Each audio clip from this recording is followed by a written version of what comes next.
Délégation sénatoriale et de passage en Guadeloupe. L'objectif, mieux comprendre les Outre-mer. Parmi les thèmes abordés, la transition énergétique de notre archipel. Isabelle Amou nous fera un compte-rendu de cette visite. Et la Guadeloupe est passée au vert, mais les intempéries ont causé une importante pagaille. Certaines communes qui ont pris des précautions ont évité les inondations. Le témoignage des habitants de Vierre-Sainte-Rose. Et puis Claudine Bajazé, maire de Sainte-Rose, sera notre invitée ce soir. Et la croisière ne connaît pas la crise. Le secteur a généré même plus de 60 millions d'euros de chiffre d'affaires et des milliers d'emplois directs et indirects. Analyse d'un secteur porteur de l'économie guadeloupéenne avec Isabelle Amou dans quelques minutes. Bonsoir, je suis ravie de vous retrouver. Bienvenue sur ATV Guadeloupe et nous ouvrons cette édition avec l'actualité politique. 6 sénateurs ont entamé aujourd'hui une mission dans notre département, celle d'évaluer les attentes de notre territoire. Après avoir entendu les Marie-Galantais, ils ont échangé avec les 2 présidents de région et du département aujourd'hui. Isabelle Amou était sur place. Ils auront pris le temps d'évaluer les attentes et les inquiétudes des Guadeloupéens. Les 6 sénateurs de passage sur l'île ont échangé avec le président de région aujourd'hui. L'insécurité, l'énergie, la continuité territoriale, tout y est passé. Mais ce qui importe surtout à Richalus, c'est le développement économique de l'île à travers l'emploi. Nous avons parlé des contrats d'avenir, des contrats civiques, tout ce qu'on aurait pu, effectivement, qu'on a vu aussi hier avec le préfet. Donc, c'est qu'on puisse vraiment accélérer les choses de manière à répondre à l'attente des Guadeloupéens. Autre temps fort, la double insularité de Marie-Galante. Un point abordé au conseil départemental où Josette Borel incertain a pu exposer certaines problématiques peu évoquées, comme les liaisons inter-îles, le prix du trajet ou encore l'importation des marchandises. Je crois que j'étais bien placée pour leur parler et ils l'ont vécu d'ailleurs des déplacements de nos concitoyens entre la Guadeloupe proprement dite et les îles. Le problème aussi des inter-îles parce que comment faire de passer de Marie-Galante à Terre-de-Bas, à Terre-de-Haut ou à Désirade, on ne l'évoque pas suffisamment. Donc il y a ces déplacements, je crois, qu'il faut obligatoirement à un moment donné évoquer. Nous en parlons, mais nous n'avons pas encore trouvé vraiment la solution.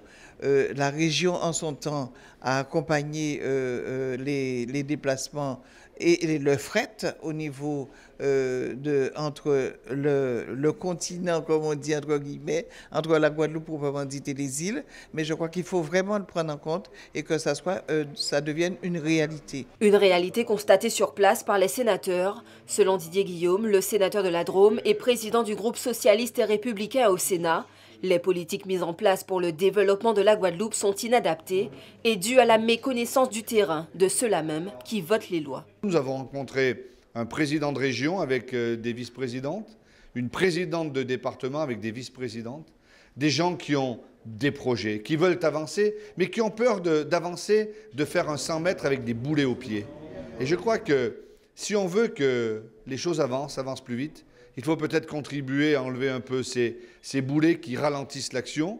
Et pour essayer de faire en sorte que cette action ne soit pas ralentie, moi j'appelle encore à un effort, un peu plus d'effort de l'État dans ce territoire, permettra, n'en doutons pas, aux élus de faire leur travail, mais ils le font admirablement bien, mais à la population d'ici de se rendre compte qu'il y a encore beaucoup de choses à faire pour la prospérité, pour le développement de la Guadeloupe. Une visite de courte durée qui précède celle du ministre de l'Intérieur, Bernard Cazeneuve, prévue avant la fin de l'année.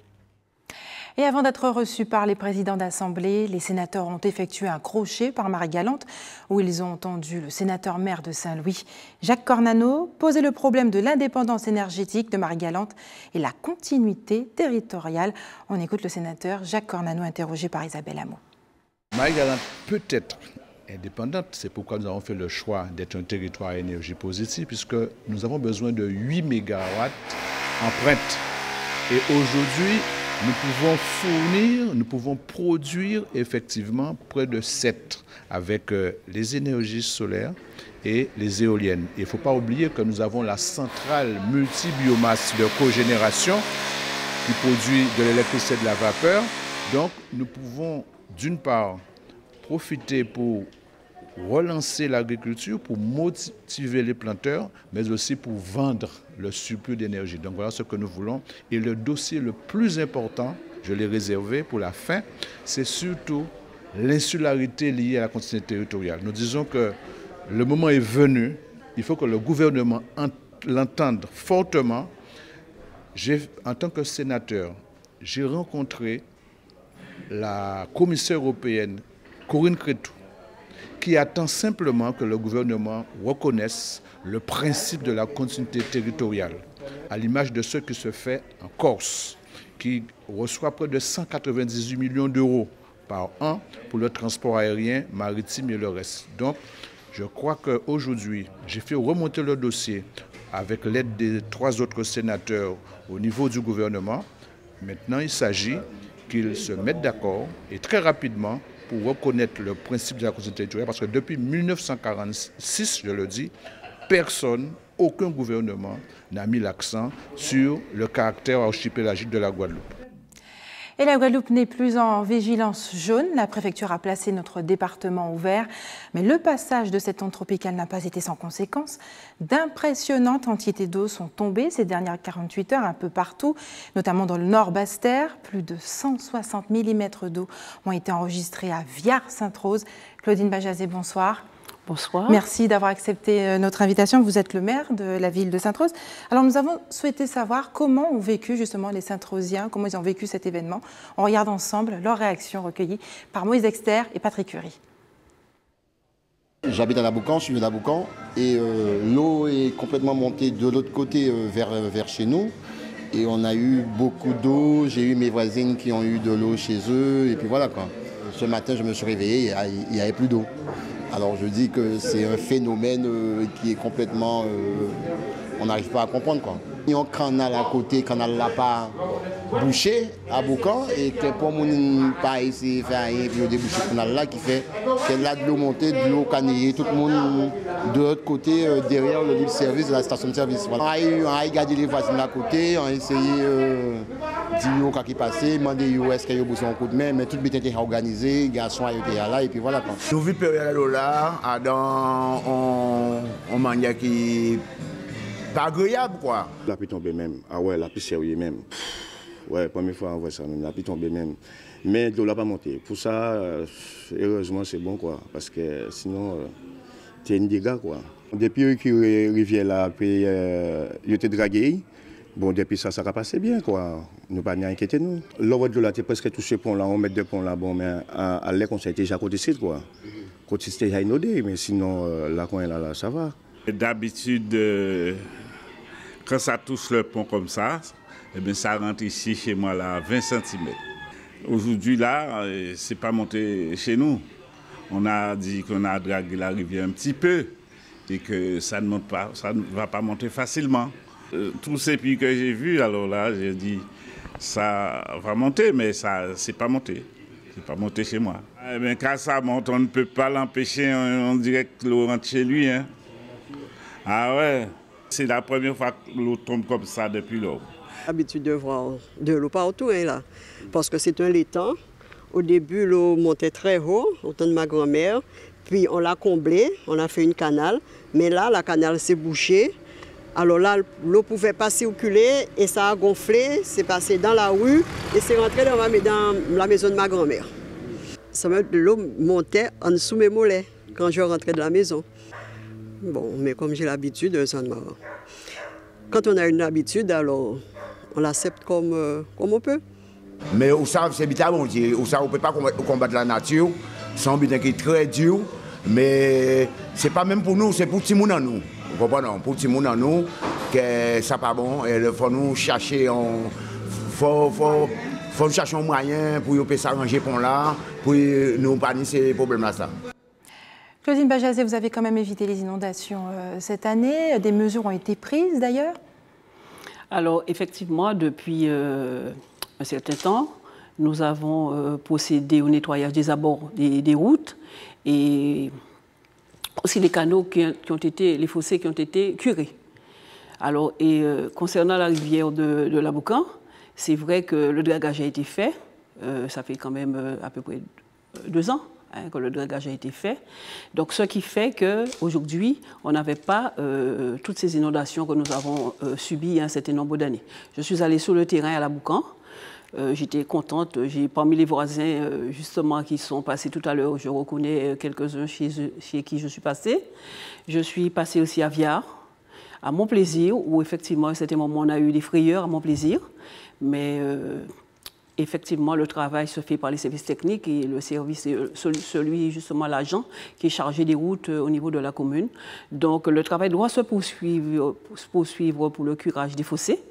Et puis, nous avons, je ne sais pas si vous avez entendu que nous avions une casse très importante au niveau des Ancenaux, ce qui a nécessité la fermeture de 10 écoles sur 15. J'ai interpellé le recteur, l'inspecteur de l'éducation nationale aussi, et nous avons pris des mesures qui s'imposaient, des mesures d'urgence qui s'imposaient pour préserver l'hygiène, la salubrité des enfants, ce qui fait que aujourd'hui nous avions donc à peu près 1300 élèves qui ne sont pas allés à l'école. 5 autres écoles ont fonctionné, de Laboucan jusqu'à Bis. Ces écoles-là ont fonctionné. Alors ce soir, ce que je peux dire, c'est que très tôt ce matin, l'équipe de la Générale des Eaux est venue pour pouvoir faire les réparations assistées des ouvriers de la Régie des Eaux. Et ce soir, je peux dire que tous les points bas de la commune sont alimentés en eau. Les points hauts, c'est-à-dire Sofaya, Léotard, Massy, Ravine Bleue, cela va se faire progressivement. D'ici demain matin, eh bien, le réseau d'eau sera opérationnel. Voilà. Est-ce que vous avez trouvé justement des solutions pérennes pour éviter ce genre de situation? Mais des solutions pérennes, c'est le nettoyage régulier des abords des routes, c'est le curage des fossés surtout. Et puis je sais que nous avons un petit problème de buse à Cône-d'Or et à Viard. Voilà. Donc je pense que le responsable des routes, on le lui a signalé hier. Donc aujourd'hui, certainement ce matin, il est déjà allé faire ce débouchage de... Les Étrosiens peuvent dormir tranquilles ce soir. Autre thématique, Claudine Pajazé, qui fâche un peu. Plusieurs communes du département Guadeloupe connaissent des difficultés sur le plan financier. La ville de Sainte-Rose n'est pas épargnée. Elle a été épinglée en janvier dernier par la Chambre régionale des comptes. Quels sont les efforts qui ont été mis en place justement pour assainir les comptes, hormis l'annulation de la fête patronale? Alors, quand on dit que la ville de Sainte-Rose a été épinglée par la Chambre régionale des comptes, nous avons été élus en 2014 et nous avons demandé à la Chambre régionale des comptes d'effectuer un audit. La Chambre régionale des comptes a réalisé cet audit qui va de 2009 à 2014. Et il a fait son rendu en janvier. Donc, nous sommes arrivés en 2014. Donc, cela ne nous concerne pas.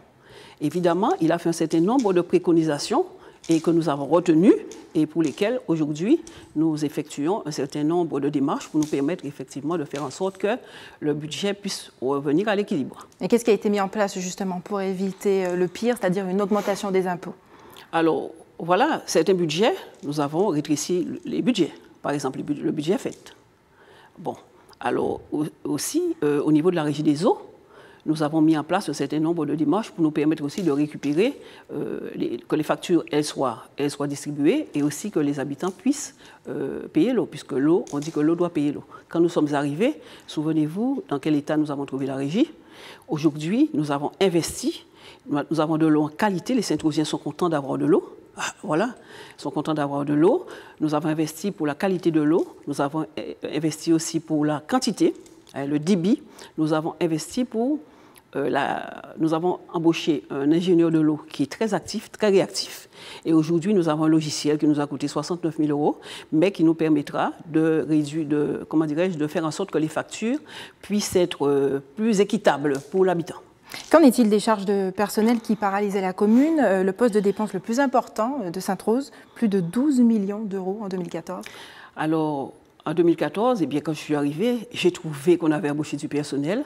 Je ne pouvais pas leur dire que je ne peux pas les accepter dans la commune. Moi, je suis arrivée, ce sont des personnes, ce sont des mères et pères de famille qui travaillent pour la municipalité, qui travaillent pour le bien des Sainte-Rosiens, qui sont au service des Sainte-Rosiens. Donc, aujourd'hui, s'agissant des recrutements au niveau des contrats, bon, si je peux réduire un peu sur ces embauches-là qui ont été faites, je le ferai, mais je suis arrivé, j'ai trouvé du personnel. Je ne peux pas, en 2 ans, réduire le personnel comme le voudrait la Chambre régionale des comptes. Vous comprenez, il y a plein de maires qui sont passés, ils ne l'ont pas fait. Moi, en 2 ans, je ne peux pas l'avoir déjà fait. Donc, j'essaie de mettre en place les préconisations de la Chambre régionale, c'est-à-dire de moins recruter. Claudine Bajazet, parmi les anomalies signalées par la Chambre régionale, on note justement cette charge de personnel, les montants des subventions allouées aux associations qui ont considérablement augmenté en 2013, également le coût des fêtes patronales. On a le sentiment que les communes en Guadeloupe généralement ont du mal à céder à la pression sociale et à la tentation de pratiquer une politique de clientélisme. Qu'est-ce que vous en pensez? Alors moi, en 2013, je ne peux rien en dire puisque je n'étais pas là. Les associations, je pense que les associations, il faut les aider parce que les associations nous permettent aussi de régler le problème de l'oisiveté. Donc, c'est normal qu'on puisse aider les associations. Alors, pour le reste, je ne saurais vous en dire plus, mais je pense que céder à la pression sociale, eh bien, on regarde, hein. Quand on regarde autour de nous, même si un maire dit qu'il ne va pas faire du social, il est obligé d'en faire. Parce qu'il y a beaucoup de situations, des fois critiques, sous lesquelles, effectivement, il faut agir pour la jeunesse, pour les personnes âgées, et on est obligé de faire du social. Et est-ce qu'on ne frôle pas, des fois, quelquefois, une politique de clientélisme? Alors, la politique du clientélisme, je ne sais pas. Parce que moi, j'essaie d'être le maire de tous, hein, et de toutes, et j'essaie vraiment d'être juste. Voilà. Claudine Bajazet, merci d'avoir accepté de répondre à nos questions ce soir. Vous savez, la réforme du collège continue de faire parler d'elle. Elle est très contestée car elle modifie une partie de l'organisation scolaire. En Martinique, Alouine Courcy, notre confrère, a rencontré le corps enseignant d'un collège de Chelcher, justement, une équipe qui se prépare à mettre en place cette réforme. On regarde ensemble. Tu vas intervenir le 26 à 15h30 dans la dernière demi-heure de mon cours. Et ce sera sur les mots spécifiques en EPS. Comment tu dis donne-moi la balle et... Pásame la pelota. Pásame la pelota ou dame el ballon, non? Le professeur d'espagnol et d'EPS qui travaillent ensemble, l'image peut sembler étonnante. C'est précisément l'une des originalités de la réforme des collèges, mélanger plusieurs disciplines. Concrètement, chaque semaine, pendant les 2 heures de sport, ce professeur va demander à ses élèves de jouer au foot en parlant uniquement espagnol. Et pendant une demi-heure, la professeure d'espagnol viendra sur le terrain pour les évaluer. En plus, les collégiens devront filmer le match et avec leur professeur de technologie, ils s'initieront aux techniques de montage vidéo. 3 matières qui se complètent, appelées EPI, enseignement pratique interdisciplinaire. Cette nouvelle pédagogie se veut plus adaptée aux élèves. Avant, on était plus cantonné dans notre discipline, on ne savait pas ce que faisait le collègue. Maintenant, on travaille vraiment sur des projets ensemble pour pouvoir permettre aux élèves de réinvestir ce qu'ils ont appris dans une discipline, réinvestir dans d'autres disciplines, que ça prenne vraiment du sens pour l'élève, qu'il ne puisse pas apprendre quelque chose et qu'il ne puisse pas le réutiliser par la suite. Les EPI concernent les élèves de la 5e à la 3e. Sur les 26 heures de cours hebdomadaires, seulement un quart du temps sera consacré à ces nouvelles pédagogies. Exemple, le thème de l'EPI 1 de la classe de 4e de ce collège portera sur Saint-Pierre, ville d'art et d'histoire, et mélangera 7 matières, dont le français, l'histoire géo, la musique, la SVT, les arts, le latin et le CDI. Le reste du temps, les cours classiques sont maintenus. Il est toujours possible de prendre des cours optionnels comme le latin, le grec ou le créole si l'établissement les propose. Des projets qui ont nécessité plus d'1 an de préparation. Toutes les équipes qui nous proposaient donc des EPI se sont donc réunis et se sont mis dans le prolongement, dans la préparation de cette année. Donc ça veut dire que cette rentrée se fait en septembre, mais toute la mise en œuvre de la réforme à travers les EPI a donc été travaillée depuis l'année dernière par l'ensemble des équipes. Autre changement majeur de la réforme, le cursus scolaire sera maintenant divisé en 4 cycles. Le premier en maternelle, le deuxième du CP au CE2, le troisième du CM1 à la 6e et le 4e cycle de la 5e à la 3e. L'objectif est de proposer un suivi des compétences de l'élève d'une année à l'autre. Pour passer d'un cycle à un autre, les connaissances d'un socle commun devront être acquises au fur et à mesure par une évaluation plus personnalisée. Le bulletin scolaire au collège aura toujours une partie de notation. mais il aura aussi une partie de dialogue, c'est-à-dire qu'on ne dira plus seulement votre élève a telle note et c'est un tout petit peu investi. On lui dira il a tel point fort, il a progressé sur tel point et sur tel point il a encore des progrès à réaliser. Cette notion-là est importante parce que les parents seront susceptibles de mieux comprendre et mieux appréhender ce que leurs enfants ont fait à l'école, quelle plus-value éducative ils en ont tiré et surtout comment ils peuvent l'aider eux aussi à la maison. C'est important d'évaluer l'élève, donc d'avoir ce regard pour pouvoir lui venir en aide au fur et à mesure de sa scolarité. On n'attend pas, on ne constate pas à la fin de sa scolarité qu'il ne maîtrise pas, mais dès qu'il ne maîtrise pas, on met en place l'accompagnement personnalisé, ce dont il a besoin pour pouvoir le faire. Parmi les autres nouveautés, les élèves apprendront la physique-chimie dès la 6e et ceux de 5e auront une deuxième langue vivante au programme. Et la communauté d'agglomération du centre littoral de Guyane est arrivée lauréate au concours Plan National Paysage lancé par le ministère de l'Écologie. Grâce à ce concours, elle bénéficiera d'un coup de pouce supplémentaire du gouvernement pour lancer son nouveau plan d'aménagement, une aubaine que nous explique Ayodele Germa d'ATV Guyane. Chaque année, les talents sont un appel à projet de plan paysage. La CACL, la communauté d'agglomération du centre littoral, fait partie de la vingtaine de lauréats retenus parmi les 75 dossiers nationaux pour le concours 2015, avec 30 000 € à la clé pour faire participer les citoyens à l'élaboration de leur cadre de vie. Aujourd'hui, on se doit quand même d'aller poser la question aux habitants parce que c'est eux quand même qui vivent le territoire au quotidien. Un habitant d'un quartier, par exemple de Cayenne ou Roura, sera mieux apte à nous dire comment il voit son quartier, comment a évolué son quartier, qu'est-ce qu'il veut pour son quartier, pour le paysage en fait, pour le changement de paysage. Du coup, on s'est vraiment basé sur cette phase-là d'aller vers la population afin de développer en fait le territoire plus tard en harmonisant le développement urbain et la protection de la nature. Pour concerter la population, l'agglo a opté pour un concours photo dont les résultats seront connus la semaine prochaine, mais aussi prochainement des séances de découverte des paysages du centre littoral. C'est ce qu'on appelle les aglotours, donc ce sont des balades intercommunales. Tous les habitants du territoire de la CACL, des 6 communes de la CACL, seront invités à ces aglotours pour découvrir certains sites qui ont été choisis quand même par nos services. Et on va leur demander comme de s'exprimer, comment ils voient ces sites, qu'est-ce qu'ils veulent pour plus tard en fait. Et même tout au long de la balade, ils auront le choix, ils sont libres de s'exprimer pour nous dire comment ils voient que le paysage évolue. Après la concertation, une phase plus technique, où les idées de chacun seront confrontées au plan local d'urbanisme. Nous avons quand même des documents d'urbanisme tels que le PLU ou le SCOT, donc on va accentuer le plan de paysage sur ces 2 documents d'urbanisme qui touchent aussi le territoire de la CACL. Et après la phase 3, ce serait vraiment continuer le projet sur le long terme avec des projets un peu plus, on va dire, des projets qui sortent de terre par rapport à la concertation qu'il y a eu vraiment en phase 1, par rapport aux demandes de la population. Du 17 au 21 septembre débuteront les aglotours. Tout citoyen du centre littoral peut y prendre part. Plus d'informations sur cacl-guyane.fr. Nos prisons sont prêtes à craquer. Voici ce que martelait l'an passé Patrick Damas, le secrétaire général de l'UFAPUNSA Justice. Aujourd'hui, la violence en milieu carcéral ne se limite plus aux agressions entre détenus. Elle vise désormais le personnel pénitentiaire. Patrick Damas, bonsoir. Bonsoir. Merci d'avoir accepté notre invitation. Alors, justement, vous étiez mobilisé ce matin. Les agents ont souhaité faire entendre leur ras-le-bol. Ils ont bloqué l'accès de la prison de Bemao. Patrick Uri et Moïse Dexter, justement, étaient sur place. On regarde ensemble. La surpopulation carcérale, le manque de moyens des agents du centre pénitentiaire, l'agressivité des détenus sont autant de raisons qui ont poussé les gardiens de prison à se mobiliser. C'était sur une matinée, je prends mon service.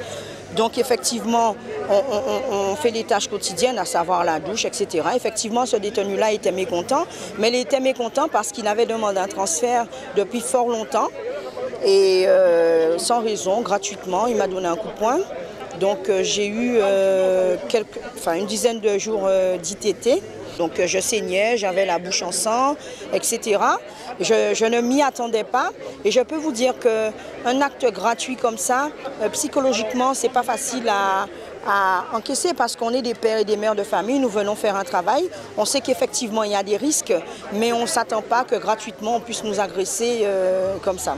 Donc, effectivement, je crois que tout ça nous emmène à faire un bilan, à nous dire que est-ce qu'on a les outils, est-ce qu'on a les moyens. Aujourd'hui, il s'agit pour l'administration pénitentiaire de s'asseoir sur une table, de réfléchir et de se dire, de poser les vraies problématiques. La première problématique, c'est la surpopulation carcérale. Il ne s'agit pas juste pour nous de dire, voilà, on est agressé. Il s'agit d'analyser la situation dans l'ensemble. Analyser la situation dans l'ensemble, c'est d'évaluer, savoir si on a vraiment les outils pour mener à bien cette mission. Une rencontre a eu lieu ce matin, mais elle a vite capoté. En cause, l'absence du directeur interrégional des prisons. Il a promis à l'intersyndicale des surveillants pénitentiaires une visioconférence sous 48 heures.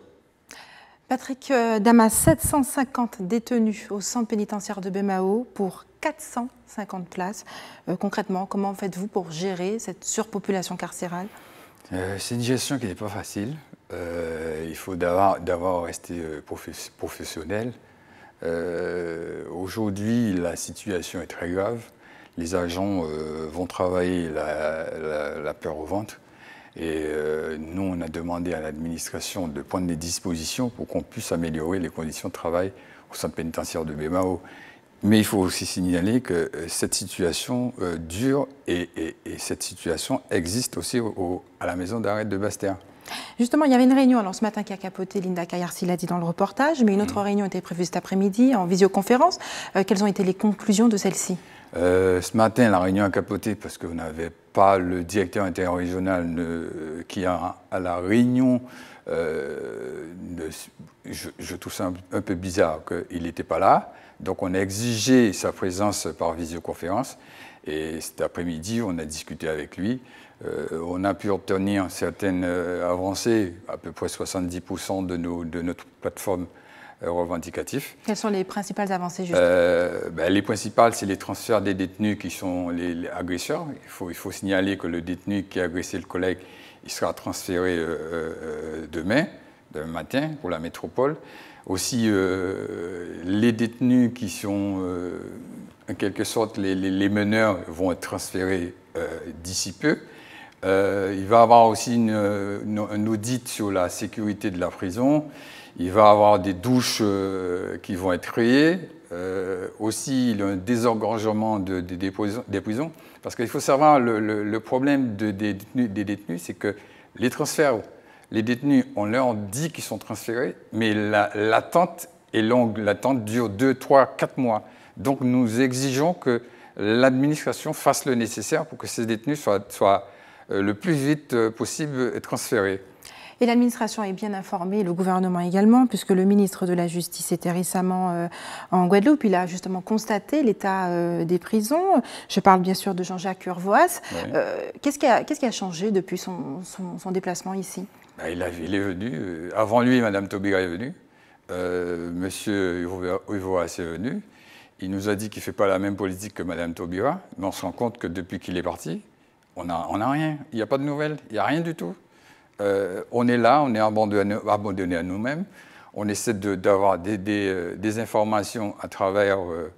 hier, on a rencontré le préfet. On lui a parlé de la maison d'arrêt de Basse-Terre, de la reconstruction.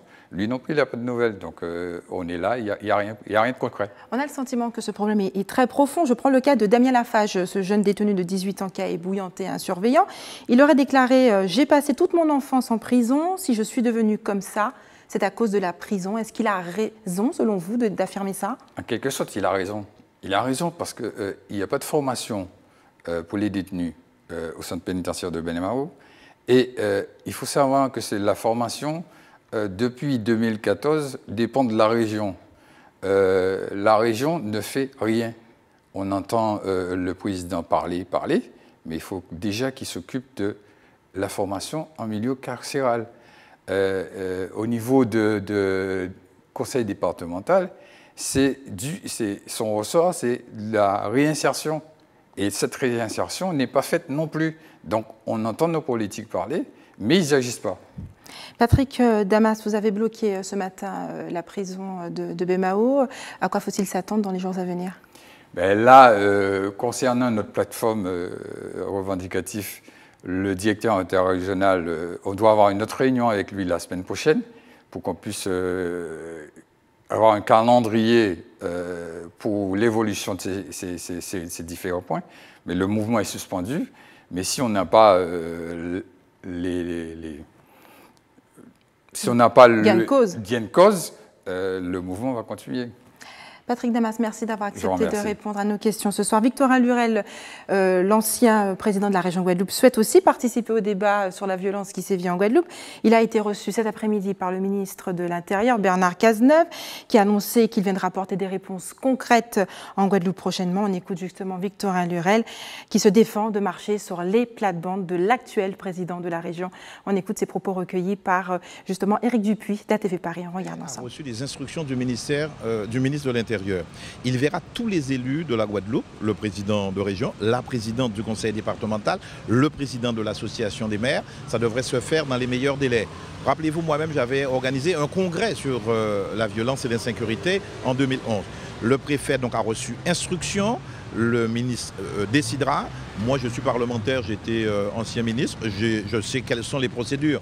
Je n'ai pas besoin d'élever la voix ni de crier pour obtenir. Donc, je suis venu ici faire mon travail pour dire il y a urgence et que si vous avez l'intention d'annoncer ça dans 15 jours, non, faites-le dans les meilleurs délais. Je pense que c'est ce qui se fera. Et mieux encore, si le ministre peut venir sur place, l'annoncer, prendre conscience des réalités, en tant que ministre de l'Intérieur, on sera content.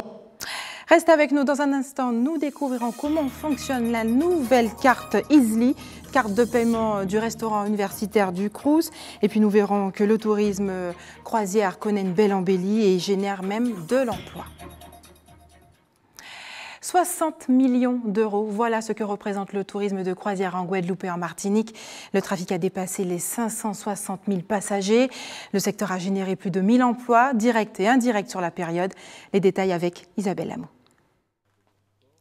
Près de 99 000 Guadeloupéens sont partis en croisière au cours de ces 5 dernières années, selon une enquête menée par le cabinet Calistat.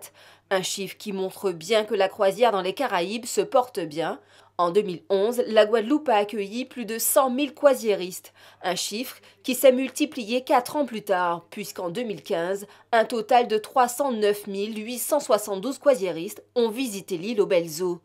La Caraïbe est la zone touristique la plus plébiscitée par la flotte mondiale, une zone qui sera prioritaire pour les compagnies de croisière d'ici la fin de l'année, avant de se tourner vers la Méditerranée. Le cabinet Calistat révèle par ailleurs que les Antillais sont friands du building flottant. Près de 8 personnes sur 10 envisageraient d'embarquer sur les paquebots. Parmi les habitués, 75% d'entre eux renouvellent l'expérience tous les 2 ans. En revanche, 42% sont des novices. Les industries démontrent bien que le secteur est en bonne forme. MSC Croisières ou Royal Caribbean sont impatients de l'arrivée de leurs 9 nouveaux paquebots. Costa Croisière, elle, a été nommée la marque la plus visible dans les télévisions françaises. Et le paiement des services au sein du restaurant universitaire du Crous du campus de Fouillol s'effectuera par le biais d'un nouveau système de paiement, le service Easly. La nouvelle carte monétique obligatoire présente plusieurs avantages que nous explique Linda Kayarsi. Voici le nouveau système de paiement du Crous, la carte Easly. Sans contact, elle permet de payer instantanément ses repas au restaurant universitaire, mais surtout de gagner du temps en caisse. Alors c'est sécuriser les moyens de paiement, donc les étudiants désormais ont accès à une monétique et non plus à des tickets ni des espèces pour payer dans les restaurants et les cafétérias. Donc effectivement tout le dispositif est sécurisé. Par rapport aux autres Crous, nous étions restés à un système de tickets qui a complètement été supprimé depuis le mois de février. Donc désormais s'ils veulent manger dans les restaurants universitaires à la chaîne, il est quasi obligatoire d'utiliser la carte, le système Easly. Pour profiter pleinement de ce porte-monnaie électronique, il faut tout d'abord activer son compte Easly. Il suffit de cliquer en fait sur le mail d'activation qu'on a reçu donc à la rentrée 2016 et donc d'activer par ce procédé d'activer son compte. Une fois son compte activé, on a la possibilité en fait de charger son compte monnaie électronique sur le web ou sur le mobile avec plusieurs moyens de rechargement, carte bancaire, rechargement par un tiers. Autre solution de paiement, le smartphone. Avec l'application Easily, on peut aussi payer et recharger son compte en ligne. J'ai la possibilité de payer en générant un QR code qui va identifier donc, mon profil d'ayant droit et qui va en fait faire en sorte de payer et de débiter mon compte automatiquement. Le rechargement par carte bancaire se fait à partir de 30 €, tandis que le rechargement par compte bancaire, lui, se fait à partir de 5 €. Alors, il faut aussi savoir que même si on crédite son compte de 30 € via la carte bancaire, il y a la possibilité de refaire un virement sur son compte bancaire. Ce nouveau système de paiement, simple, rapide et sécurisé, s'adresse aussi bien aux étudiants qu'au personnel universitaire.